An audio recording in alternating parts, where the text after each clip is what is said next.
இதிலே அந்த நோன்பு என்பதை பற்றி நாம் சிந்திப்போம். நோன்பு நோன்பு என்று நாம் அதிகமாக பேசுகிறோம். ஆனால் இந்த நோன்பினுடைய உண்மையான அர்த்தம் என்ன?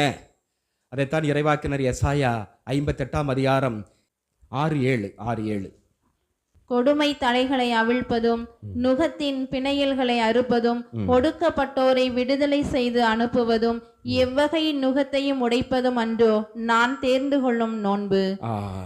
பசித்தோர்க்கு உங்கள் உணவை பகிர்ந்து கொடுப்பதும் தங்க இடமில்லா வறியோரை உங்கள் இல்லத்திற்கு அழைத்து வருவதும் உடையற்றோரை காணும்போது அவர்களுக்கு உடுக்க கொடுப்பதும் உங்கள் இனத்தாருக்கு உங்களை மறைத்து கொள்ளாதிருப்பதும் அன்றோ நான் விரும்பும் நோன்பு. இதுதான் முக்கியமான நோன்பினுடைய முக்கிய ஒரு மைய அம்சமாக அது இருக்கிறது. ஏன்னா இஸ்ரேல் மக்கள் பழைய ஏற்பாட்டு காலத்திலும் சரி நோன்பு இருக்கிறேன்னு சொல்லி கொண்டு அதுக்கு முன்னால் பார்த்தா தெரியும். 3வது வசனம் 4வது வசனத்தில் மக்களை அடிப்பதும் பிடிப்பதும் சண்டை போடுவதும் குடிவெறி ஆட்டத்தில் இருப்பதும் இப்படி இருந்தார்கள். அப்பா நீ அதில் அர்த்தமே இல்லை. நோன்புடைய அர்த்தம் இதுதான், அறச்செயல்கள், வறியவர்களை பாதுகாப்பது. அதுதான் லூக்கா நடிச்சது 25ஆம் அதிகாரம் 40வது வசனத்திலே நாம் பார்க்கிறோம். சின்னஞ்சிறிய சகோதர சகோதரிக்கு எதையெல்லாம் செய்தீங்களோ அதை எல்லாமே எனக்கே செய்தீங்க.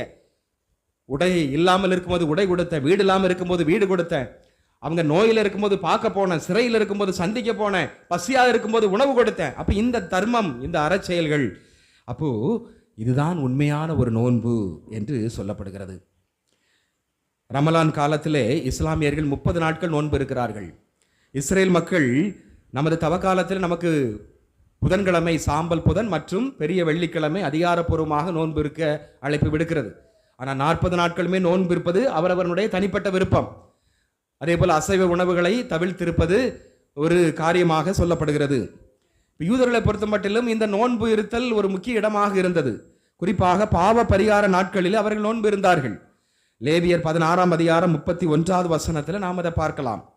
நீதித்தலைவர்கள் 20:26, 1 சாமுவேல் 7ஆம் அதிகாரம் 6வது வசனத்திலும், நெகேமியா 9:1 தானியேல் 9ஆம் அதிகாரம் 3வது வசனத்திலும் பார்க்கின்றோம்.